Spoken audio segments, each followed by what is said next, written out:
সব ভাই ভাই। তো সব যদি আমরা ভাই ভাই হই, আমি তো হিন্দু, ওই মহিলা বলছে আমি তো হিন্দু, তা আপনার মক্কা মদিনে আমরা যাইতে পারি না কেন? এটা কঠিন প্রশ্ন।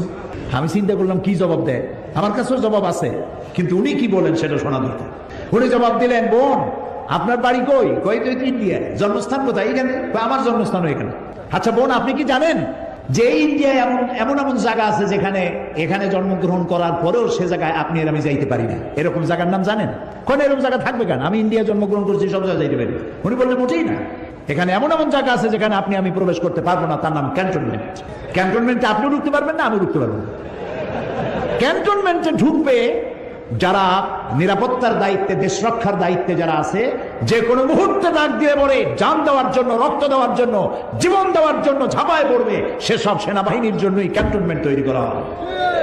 ওখানে আপনি আর আমি যাইতে পারবো না। ইসলামের একটা ক্যান্টনমেন্ট আছে, সেটার নাম মক্কা আর মদিনা।